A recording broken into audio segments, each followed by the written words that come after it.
Nouveaux Contes Berbères par Rene Basset by Andrew Lang.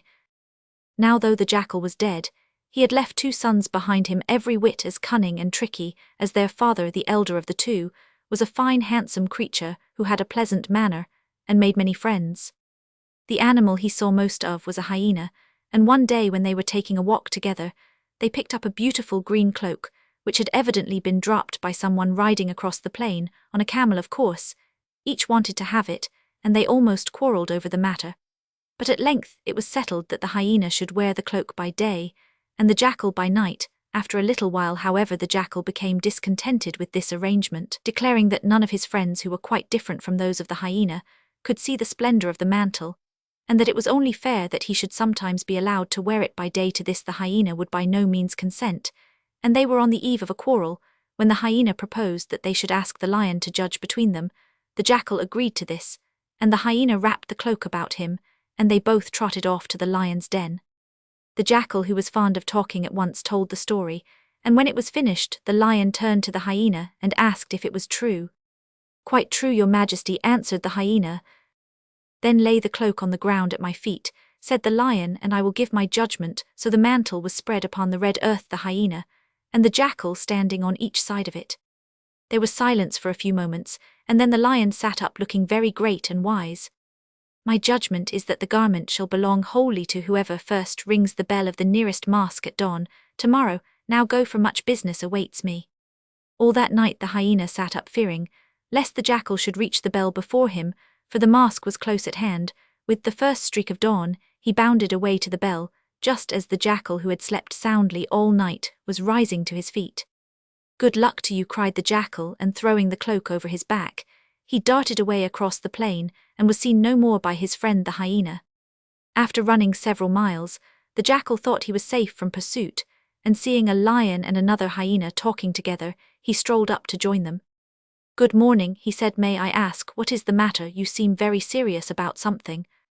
"Pray sit down," answered the lion. "We were wondering in which direction we should go to find the best dinner." "The hyena wishes to go to the forest, and I to the mountains. What do you say?"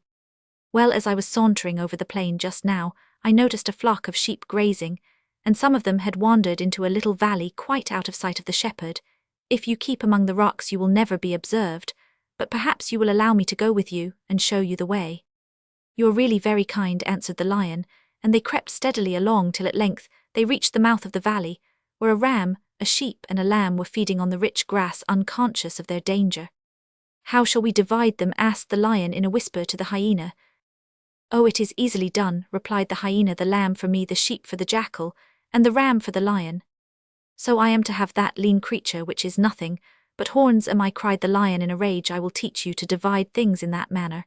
And he gave the hyena 2 great blows, which stretched him dead in a moment. Then he turned to the jackal and said, "How would you divide them?" "Quite differently from the hyena," replied the jackal. "You will breakfast off the lamb, you will dine off the sheep, and you will sup off the ram." "Dear me, how clever you are! Who taught you such wisdom?" exclaimed the lion, looking at him admiringly. "The fate of the hyena," answered the jackal, laughing, and running off at his best speed, for he saw 2 men armed with spears coming close behind the lion. The jackal continued to run till at last he could run no longer. He flung himself under a tree, panting for breath, when he heard a rustle amongst the grass, and his father's old friend, the hedgehog, appeared before him. "Oh, is it you?" asked the little creature. "How strange that we should meet so far from home." "I have just had a narrow escape of my life," gasped the jackal, "and I need some sleep. After that we must think of something to do to amuse ourselves," and he lay down again and slept soundly for a couple of hours. "Now I am ready," said he. "Have you anything to propose?" "In a valley beyond those trees," answered the hedgehog, "there is a small farmhouse where the best butter in the world is made. I know their ways. And in an hour's time the farmer's wife will be off to milk the cows, which she keeps at some distance. We could easily get in at the window of the shed where she keeps the butter, and I will watch lest someone should come unexpectedly. While you have a good meal, then you shall watch and I will eat." "That sounds a good plan," replied the jackal, and they set off together. But when they reached the farmhouse, the jackal said to the hedgehog, "Go in and fetch the pots of butter, and I will hide them in a safe place." "Oh no," cried the hedgehog, "I really couldn't. They would find out directly, and besides it is so different just eating a little now and then." "Do as I bid you at once," said the jackal, looking at the hedgehog so sternly that the little fellow dared say no more, and soon rolled the jars to the window, where the jackal lifted them out one by one. When they were all in a row before him, he gave a sudden start. "Run for your life," he whispered to his companion.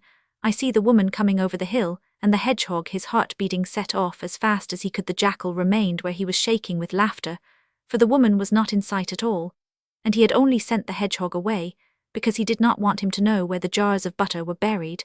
But every day he stole out to their hiding place and had a delicious feast.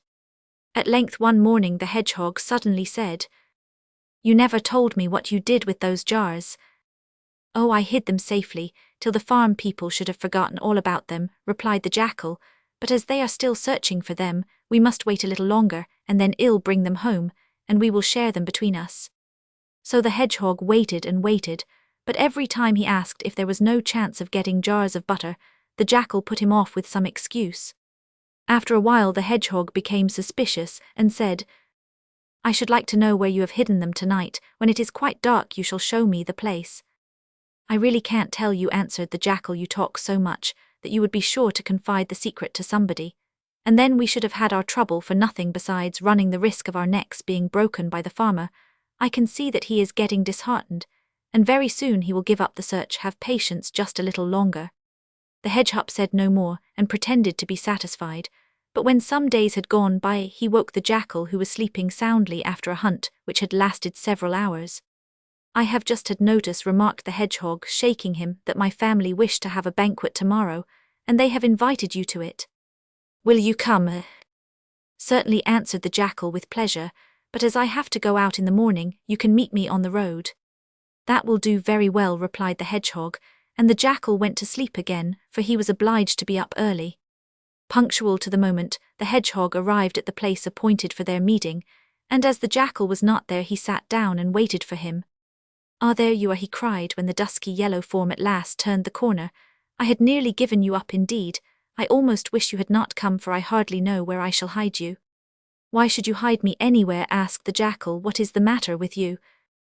"Well, so many of the guests have brought their dogs and mules with them, that I fear it may hardly be safe for you to go amongst them.